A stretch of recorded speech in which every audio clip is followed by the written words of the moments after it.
So I used to do theater in high school, which means I can speak loudly when I need to. Can you hear me, or do I need a microphone? Because I'll use a microphone if you need it.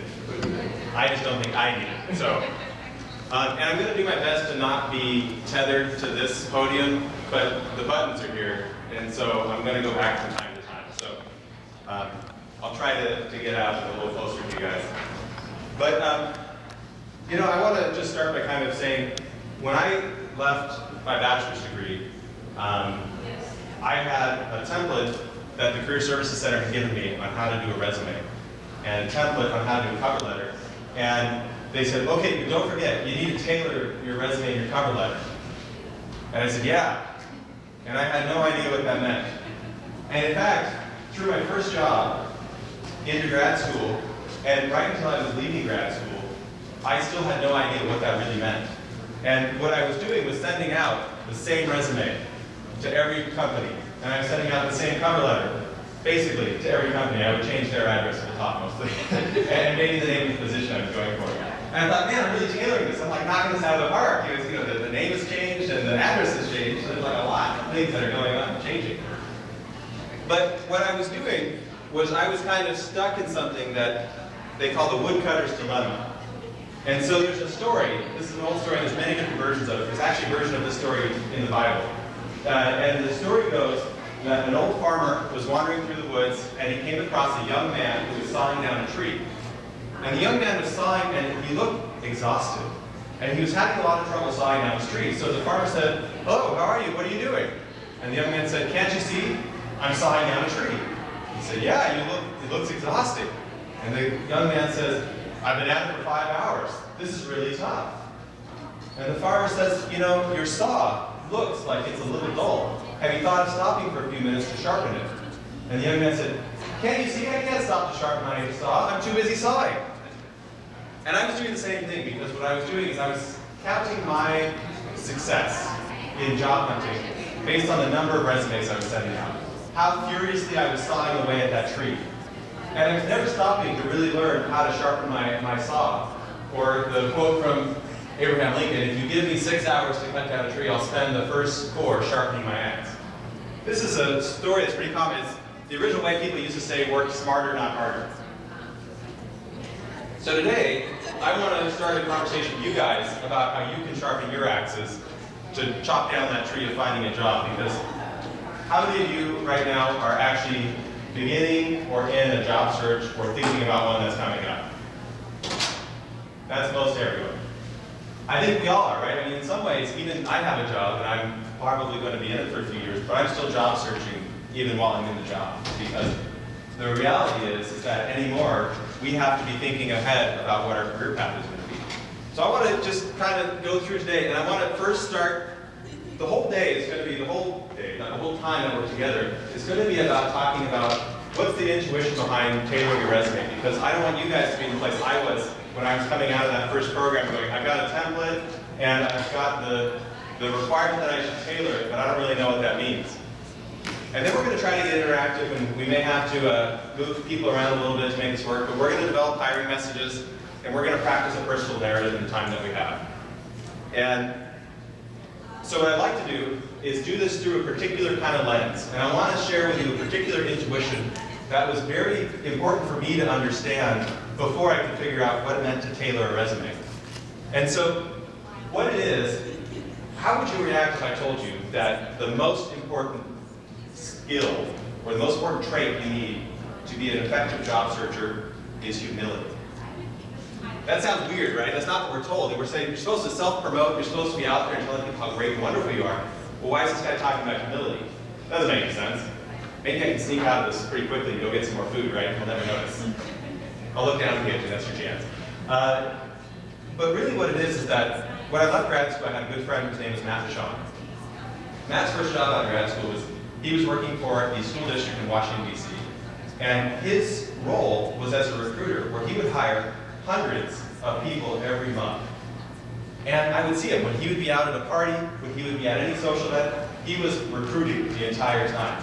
He just couldn't get enough people in the school district fast enough because they're making a lot of changes and really expanding the quality and type of teachers they wanted. So I pulled him aside once and said, Matt, tell me, you're recruiting constantly.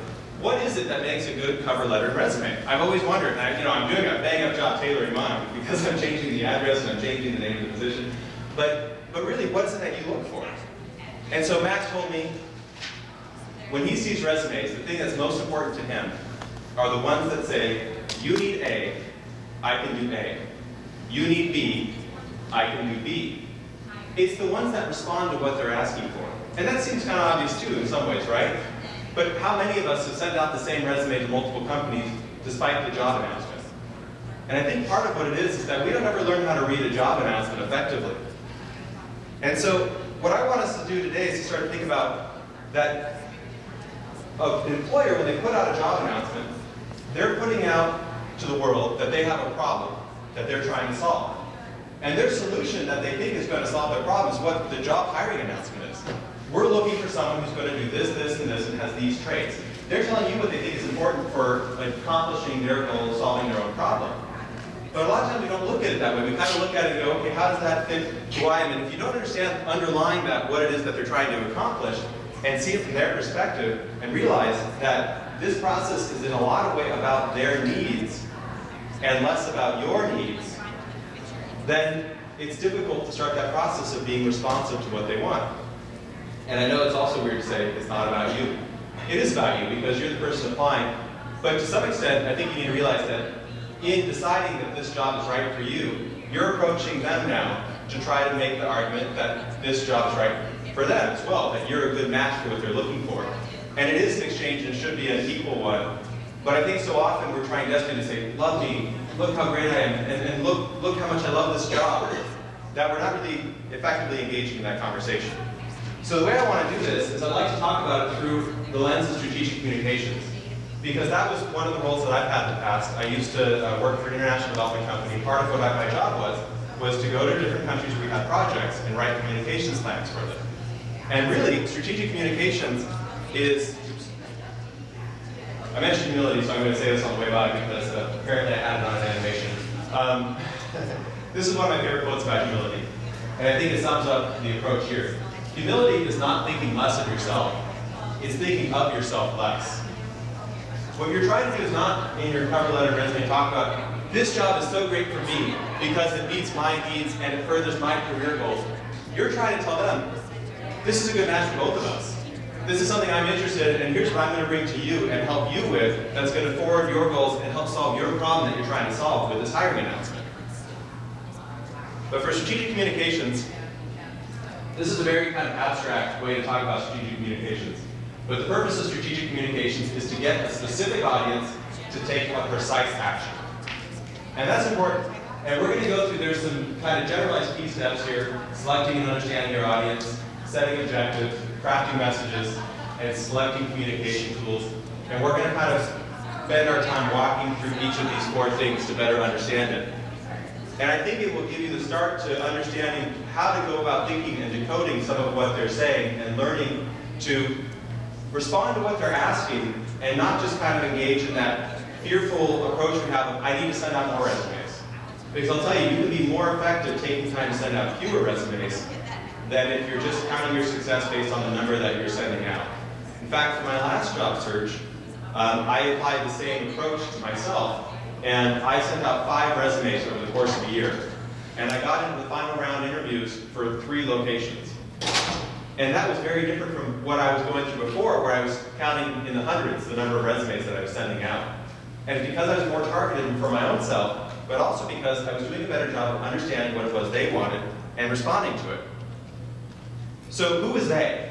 Let me ask you, who is your audience when you're applying for a job?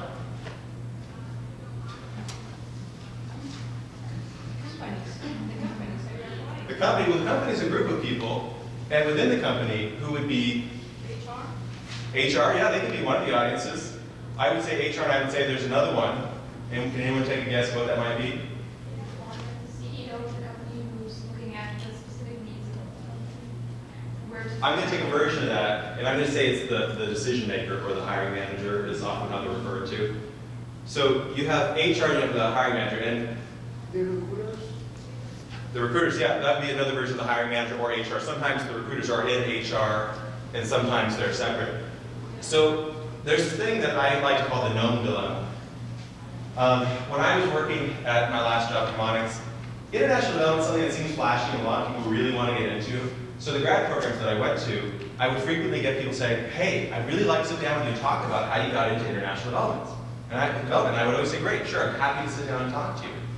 And we would be talking, and I would always tell them about the gnomes. And what the gnomes are is that I said, if you want to apply to our company, we're a 650-person company, and it's an online system to submit your application. So what you do is you go through, you read all the announcement, you understand what the company's looking for, you take your experience and you carefully tailor your cover letter and resume, and then you submit it online, and it goes into a deep, dark pit. And at the bottom of the pit, there lives gnomes. And these gnomes have pitchforks, and they stir the resumes, and by a dark candlelight, they read them at night. And in fact, it's true that at that company, there was an HR person, who I actually refer to as the gnomes, reading each and every resume that came in. But the thing is that the actual process was that at one point, a hiring manager would come to the edge of the pit and look down and say, hey, I need to hire an associate. And it would echo down to the gnomes. And then suddenly, a cloud of resumes would shoot out, and the hiring manager would grab whatever resumes he or she could, and go back and thoroughly read them and look at the qualifications of the candidate. So I would tell people, if you want to be one of the people considered for this position, you first need to get past the gnomes. And so you need to learn to think like a gnome. And the difference between a gnome and a hiring manager is that a gnome is somebody in this particular company, but it's true in other companies as well, who is hired because they have a background in HR. Human resources, not because they have a background in the programmatic areas of the company.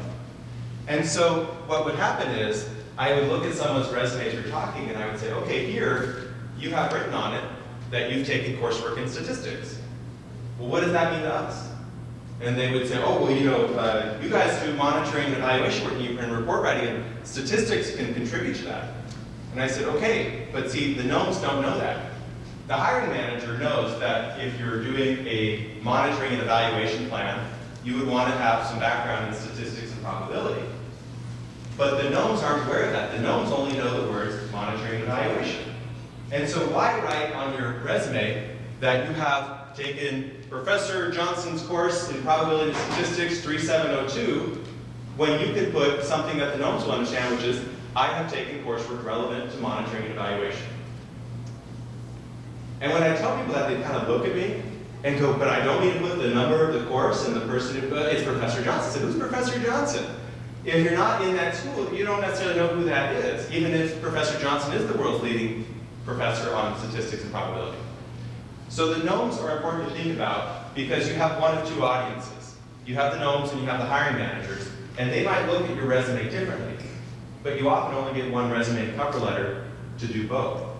So I want to point out the gnomes just to keep that in mind. But so what are the tools that are available to understanding your audience? Let's take the hiring manager in particular, but we can include the gnomes as well. What are some of the ways that you can look up information about who's going to read your resume? I bet we're all a tech-savvy crowd. I bet there's a pretty obvious first starting point. Google. And what are you going to Google? You Google the company. Yep. You go to the company's website, and you're going to look for the position that you're interested in, and then usually there's like a contact information. Yes, there's two or three things in what you just said. One is the company's website, and the company's website is their public face to the world. This is them telling their story to you. And so this is how they see themselves. So it's actually a really great, excellent tool for doing it. You also mentioned looking at the position. The position hiring description, that's their way of talking to you about the job. And we'll do an exercise in a few minutes that we'll kind of see that this is their best understanding of their problems and their needs, but not everyone is as self-aware as we'd like them to be. And sometimes you can actually get a better understanding of the challenges that organization's facing than the hiring manager has. Because oftentimes the hiring manager is probably recycling something from the past and looking at last time's problem. And so it's important to kind of understand that that's one resource, but not the only one. And looking at the website's another. You mentioned contact information. Well, if there are some companies that will tell you the name of the person who's going to be reviewing and looking at your resume, and they'll have you address the resume to that person, or the cover letter to that person. And in those cases, where might you look up information about the person? Google is one. LinkedIn, right. LinkedIn is a great resource for understanding someone's background and perspective and trying to get a sense of where they come from and what their level of expertise is. So, if you're trying to use terminology that they'll understand, well, geez, if they are the world's leading expert on probability statistics, they might know Dr. Johnson. And then that might be more reasonable to talk about Dr. Johnson. So, trying to understand who's reading what you're going to be writing is a good way to do it. But there's other social media as well. There's Facebook. And a lot of companies will have on their LinkedIn profiles a specific company statement that's targeted towards recruiting. Can anyone think of any other places that you might look? We got a bunch of them. I bet there's more. I've got a list here. Facebook, definitely. It's another social media one that can, companies will sometimes do that instead of LinkedIn or instead of having a website even occasionally. We've got these. Career fairs, we're having right now. This is a great way to meet people, right? Because we have recruiters right outside the door. Don't let them hear what we're talking about because they'll be prepared to talk to you. But the key is that this is a chance where they're coming and they're going to answer questions that you have. It's a gold mine for learning about the organization, finding out what's important to them and what they're trying to accomplish by hiring people. And they'll have some lovely multicolored collateral materials and toys. Get as many toys as you can. Press and news articles. For my current job, one of the things that I had never thought of doing before, but a lovely woman who has been a coworker of mine in the past, when I was applying for this job, she said, well, did you look at, I work at the iWest Foundation in Council Bluffs, and she said, did you look at the local newspaper? And I said, no, why would I look at the local newspaper? She said, well, Council Bluffs is a small town, 65,000 people. I bet given the size of the foundation, they're talked about constantly in the newspaper. I said, huh. So I looked, and the first thing I found on the Daily Nonpareil's website was a 7-part series interviewing the CEO to talk about what's important to the foundation. And so if you want to talk about a gold mine for looking at what's important to them and understanding what they want to be seeing, I can tell you exactly from those articles what their challenges were, and then looking at the position that they had, start to frame in my own mind what it is that they needed to hear from me, that the skills and the experiences that they needed to know I had in order to be able to help them move forward. Informational interviews. I am the world's biggest advocate, or second to maybe someone else, you never know, of informational interviews. This is a way where, and how many people are familiar with informational interviews? Anyone?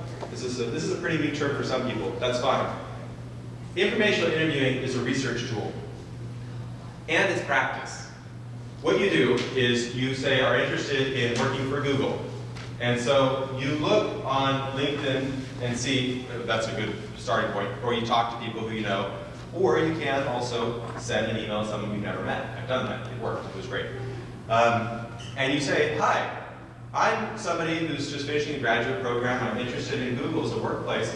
Would you have 20 minutes to talk to me so I can learn about your career path and how you got to where you are? And the great thing is, people say yes. Because from their perspective, what they're hearing is, hey, you're really cool and I want to be like you, so could you tell me about how it is? Who doesn't want to talk about themselves? I love talking about myself. I'm very interesting. But so the point being that informational interviewing gives you the chance to sit down with someone and talk to them about the position they're in and get some inside information on the organization. But the other great thing about this is that the first thing they're going to do when you sit down and say, so what do you want to do with the rest of your life? And that's like the dreaded question we're all afraid of, right? What do you want to do with the rest of your life? I don't know what I want to do tomorrow. But it forces you to practice answering that. And as you practice that over and over again, you're practicing skills that you'll need in an interview situation later. Job announcements we talked about. So you guys kind of get a sense of that there's so many resources out there that we often don't even think to use. And even myself, in my last job search, I didn't even know to think about looking at the news articles. But it was great, it was very helpful. So that's kind of getting ways that tools you have at your disposal to get to know your audience. And your audience will be probably a hiring manager or a gnome, or both. And the gnome's information is mostly the website information. The hiring manager information is some of the more inside information, the informational interview type stuff in the press. So setting objectives. What specific action do you want your target audience to take? So your target audience is the gnomes or the hiring manager. And the question is, what is it that you want them to do? And so everyone says, hire me, right? Every job seeker, hire me. But isn't that simple? Yes, if you're in an interview situation, really the underlying message of what you're trying to do is you're saying, I'm a good response to your problem. I want you to hire me. You want to hire me. We both agree that I should be hired. But if you're thinking about the purpose of a cover letter and a resume, a step before the interview, it's not to hire you. The purpose of a cover letter and resume is to intrigue the employer to want to talk to you and learn more about you. And there's something liberating about that. Because if you don't have to make the entire argument for why you should be hired in a cover letter and a resume, it frees you up to focus on what's critical. My first cover letter and resume, I was playing with the margins and trying to get the world's smallest font size that didn't look like it was a 3, and trying to fit in my entire life history when I actually had very little to talk about at that point. But it somehow felt that more was more, when in fact sometimes less is more. And so it frees you to now think about, how can I be responsive to what they're looking for, and just focus on 2 or 3 things that will intrigue them enough to take the action of inviting me in for an interview. And something else that's kind of important for the context of this is, have you guys heard that Omaha and the area is effectively at full employment? Do you know what that actually means for you as a job seeker? It means that those of us who are doing hiring are getting really bad cover letters and resumes. It means that people are misqualified for positions, overqualified, or underqualified for positions. So if you can write a successful cover letter and resume that says, I am actually qualified for this position, and you are responsive, then you have a great opportunity to stand out from the crowd and get an opportunity to come and talk about yourself more. You know, in a time where there's a lot more unemployment, there's a lot more options for employers, and they advertise jobs less. They actually hire more through relationships in those situations because they have more options available to them. And so I think it's important to kind of think about that in the context of what we're looking at, because if you're sacrificing the opportunity to send in a cover letter by just sending in a resume, you're only telling half the story. I personally hired probably 30 or 40 people, and I will not look at a resume if there's not a cover letter attached to it. Because to me, the resumes are for the gnomes. But for me, I want another cover letter. I want to see how you talk about your experience, and what you're telling me in that one page is the most important experiences for this job. And if you can't sell me on yourself in one page of writing, then I'm not interested in talking to you.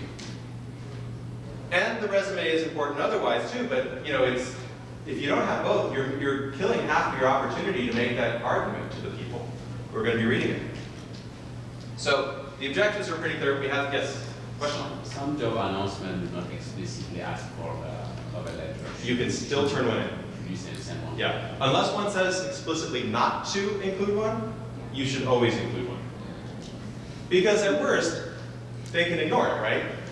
I mean, and then they'll look at your resume, and you're going to tailor both of them to the job.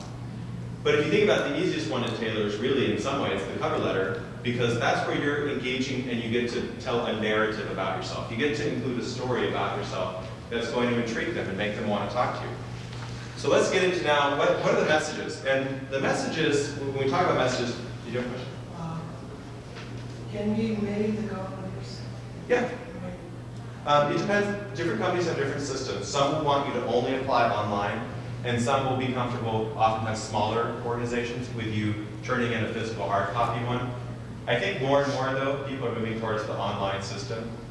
And something that's kind of was a big awakening for me, because I was used to agonize over writing these flowery and beautiful sentences, when in fact, what I was doing was I was moving away from being very responsive to what they were asking for. You know, I can tell you that when I applied to Chemonics, where I worked for international development, it was an entry-level position, and they wanted people who had administrative experience. But I was just coming out of school, and I had administrative experience, but it didn't sound glorious and glamorous to me. So I spent more time writing about the research I had done, because it sounded important. Well, Chemonics doesn't do any research. So I was wasting all this time talking about something they don't care about, when in fact, I wasn't spending my time talking about the thing that I had to tell them about, and that they wanted to know about. So by trying to include too much or be too flowery, I was being a detriment to myself. And so I would tell you that the key is look at what they want and realize that the size of your margins and fonts, as long as they're reasonable and professional looking, whether it's left justified or fully justified, doesn't matter. Really, you want to get your resume and cover letter to them in a way that looks clean and professional and that addresses the question they're asking. Yeah, is there a difference between cover letter and personal statements? No, those are often the same things. It depends. The personal statements aren't used very often in the United States. We typically talk about cover letters, which is a letter de motivación. The idea is it's your statement about why you feel you're a good fit for the position. It can be a personal statement as well. So let's look at what do you include in it. What are the messages they need to hear? And we're going to make this interactive in just a second, so I don't want anyone falling asleep on me. So abstractly, what messages or what message does your target audience need to hear to take that precise action that you've identified? So this is pulled, if not from other places, from the job announcement, and it's filtered through your understanding of the audience. You've learned a lot about them, and you're reading their cover statement now. When I applied for that job, the one with the administrative entry-level experience, I read their website, I read the job announcement, I talked to someone at a career fair, and then I read the cover letter, or the job announcement, and I read the website again, and then I read it one more time. And has anyone seen the movie A Beautiful Mind? Okay, remember that time where he's looking and all of a sudden the words are coming off the page and things start to make sense? It was the third time I read it that I really figured out what they were looking for. And I think I'm a pretty intelligent person. At that point I had 2 master's degrees. And it took me 3 times of reading this through to really see what it was they wanted. And it was a watershed moment for me, going, oh my gosh, if I had written my cover letter and my resume 2 readings ago, I would have totally missed this. So your understanding is a filter for what's on the page, because not everything they put in a job announcement is actually important. I don't think I've ever seen a job announcement that didn't say they want excellent written and oral communication skills.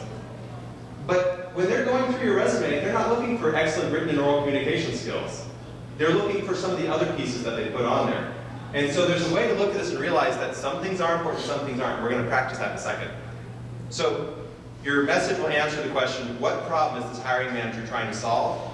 And crafting these messages is the same process in the cover letter as it is in the job interview, because you're getting to include narrative more so with it. In a resume, though, it tends to be more factual and direct to the point. I'm a big advocate, and we'll talk about this a little bit later too. On a resume, I always put at the top, highlighted skills. Because I want it as directly as I can to the list they have of skills and qualifications they want. I'm going to write it exactly the same way. They're going to say 2 to 4 years of administrative experience. I'm going to say I have 4 years of administrative experience. Wants people who can speak Swahili. I speak Swahili. I don't, but wouldn't that be great? People want someone who uses Adobe InDesign. I use Adobe InDesign for the last 4 years. Because if I'm first dealing with a gnome is going to go, okay, does this person meet the criteria? And if I make it easy for them to go down and check off the boxes, the gnomes love me and they want to share me with the hiring manager because it makes the gnomes look good. They go, look, we found this person that responds exactly to what you're asking for. And the hiring manager goes, yeah. And then they look at my cover letter and they go, oh yeah, this guy's interesting. So, you treat it a little bit differently, but it's the same idea, yes?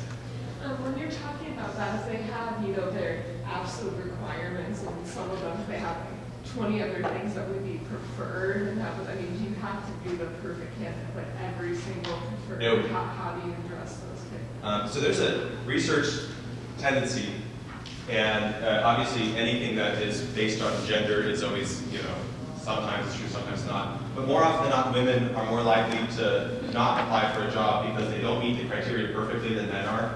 Men are more likely to go, I'll do the job, I can budget.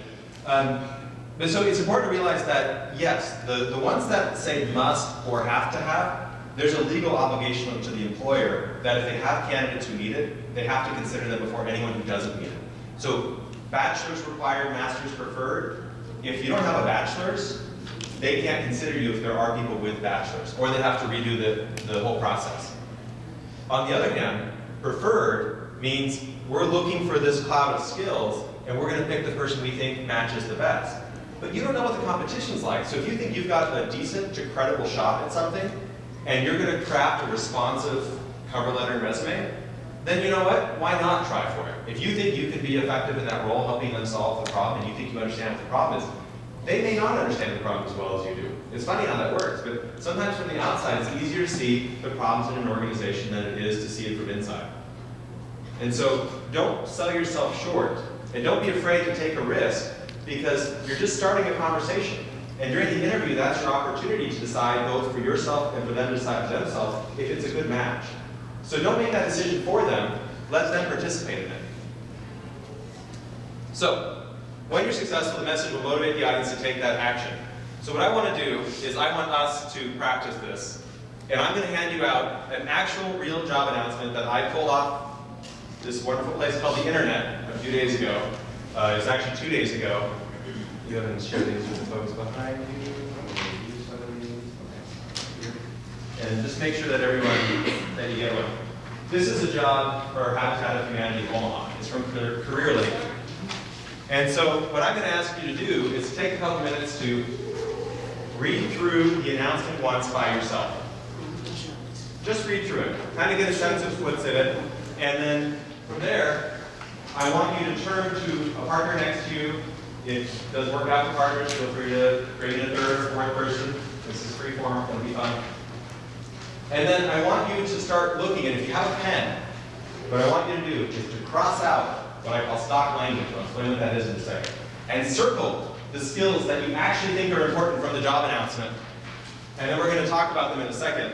But what I want you to do is, when you have it circled, to talk with your partners about how you can kind of group those together and see if there's some themes that start to emerge. And so this is and I'm not expecting you to read it on this because it's very tiny. But I do want to point out what I mean by stock language. There are some things that are required. 2 to 4 years of experience in public relations, development, program management, or related field. That's something that should jump out as an important skill set. But the strong organizational and time management skills. I don't know a job where you don't need to have strong organizational and time management skills. Have you ever seen a job announcement that says, "We hope you're really messy and that you turn in things late"? No. And so you need to waste your time in your resume or your cover letter really addressing strong organizational and time management skills. Well, the answer to that question is, do you see that theme repeating itself over and over again? Because if you do, then it's important. And if you don't, then they're putting it on there because they think every job announcement is supposed to happen. And they're not really using it to filter your candidacy. Does that make sense? You know, it's the same thing I was saying before about excellent written and oral communication skills. If it's a job as a communications expert, that's probably darn important. If you're writing blog posts, that's probably an actual requirement. But if what you're doing is you are a data analyst and it says strong written and oral communication skills, then I would say maybe they just put that in every job announcement they have. And so maybe that's not where you want to focus your time. So take a look, read through it, and then we'll talk about it together a bit.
So as you start to finish reading through it, feel free to, because we're larger, feel free to join in with up to 4 people.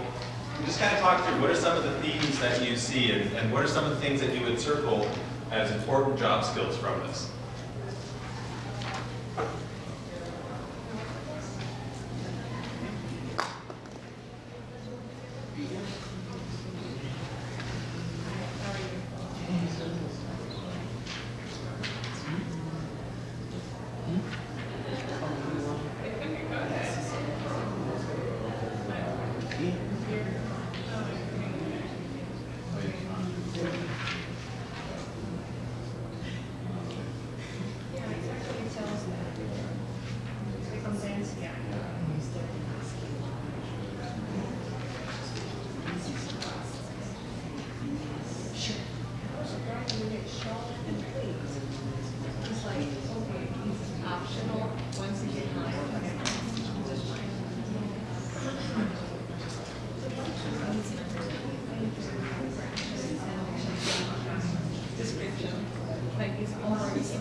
We'll take another 2 minutes and then we'll come back together and talk about any themes you see coming out of this.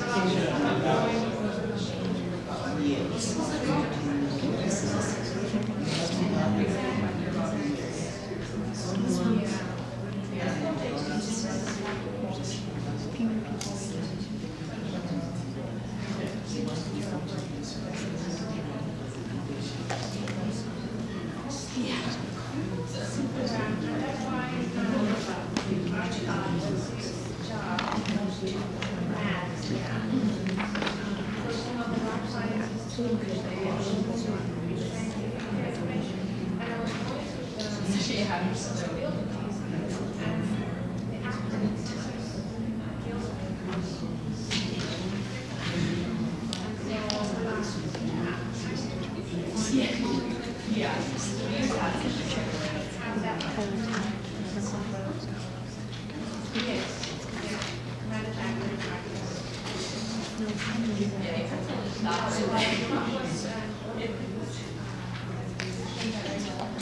All right, I know in a perfect world it would take a little bit more time, but we got a little late to start, so I want to bring us back together so we can talk about this.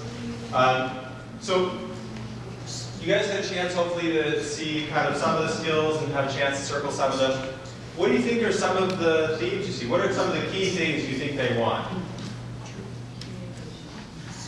Any ideas? Supervising skills, basically people skills. They're going to be able to interact with people in the community and people in the company, even if those people have complaints or problems. Yeah, I would agree that, especially those interpersonal skills are critical for this job. You guys see anything else? Mathematics. Sorry? Mathematics. Mathematics, okay. Statistical skills. Time flexibility. Time flexibility. Relationships. Just an ability to design and analyze data, design experiments and analyze data. Yes. So I realized that so I had two examples, and I gave you guys the one that was not the one that happened on the screen, which is great because I've analyzed this one as well, and I have it here, so we can talk about it. I also, let's see, supervisory is one that I had as well. I'm thinking, geez, for the habitat one, this is a lot of analysis, but this is not the act, this is the team leader quality one. Okay, so data analysis and testing was one that was a critical theme as well, right? I would say problem solving is one that is in there, and maybe not as evident in some ways, but the ability to look at a situation, to understand the challenge that's there, and then to propose a solution is a critical skill for someone who's in this position. And then I would offer one other one that I saw was compliance. It's a term of art in some organizations, so it doesn't just mean following the rules. What it means is the ability to create a system where you follow a host of rules that are imposed on the organization, typically from outside, sometimes from inside. And especially with food safety, one of the things that's critical is being able to follow the USDA and the other requirements. So you have to understand that. And so can you see, though, how you can take what is 2 pages of text and you can start to pull kind of 3, maybe 4 or fewer really important qualities for this position. Can you guys start to see that? Because those are the messages, right?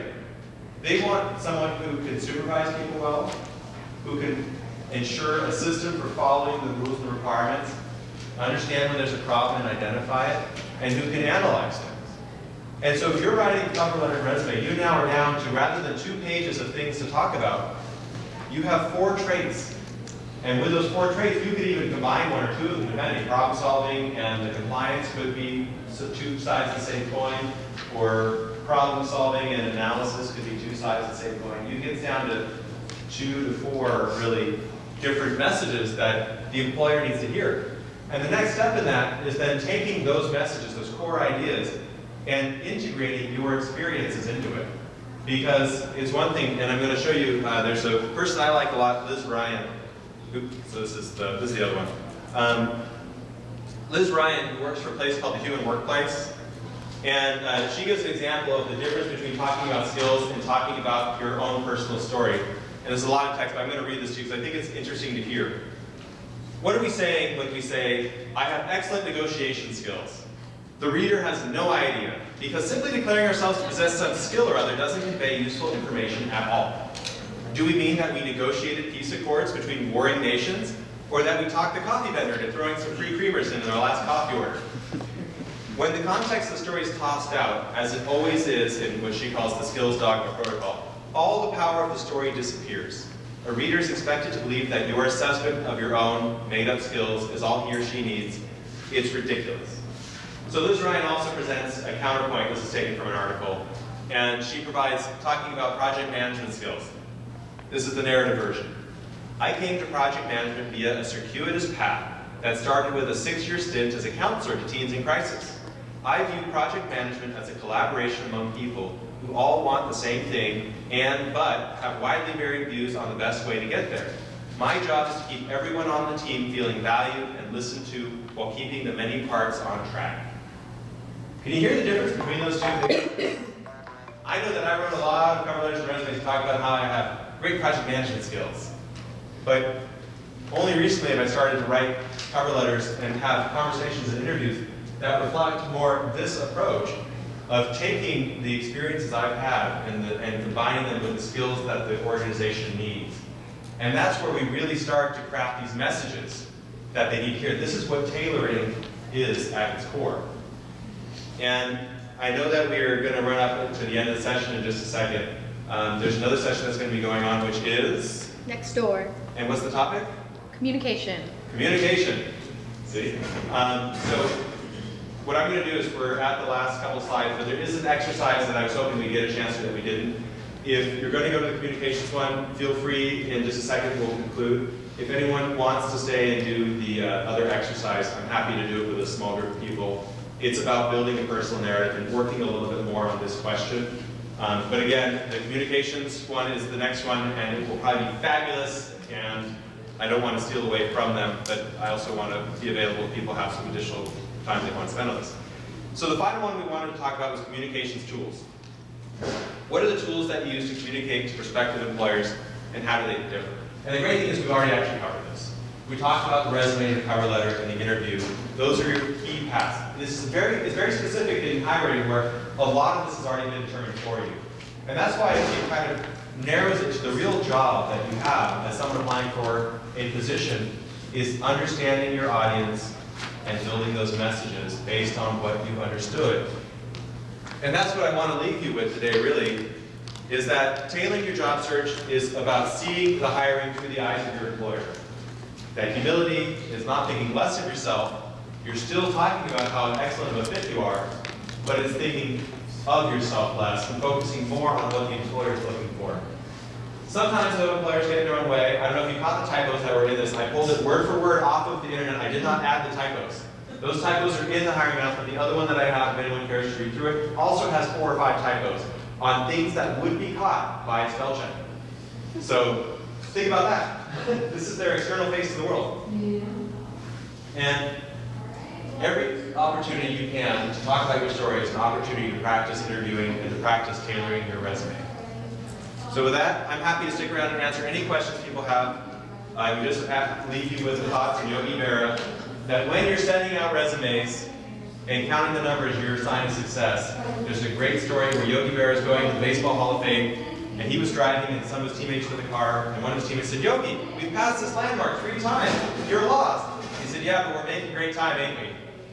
So if you're counting the number of resumes you're sending out, you may be lost, even if you're making good time. And I'll stick around for any questions you'll have. Otherwise, feel free to...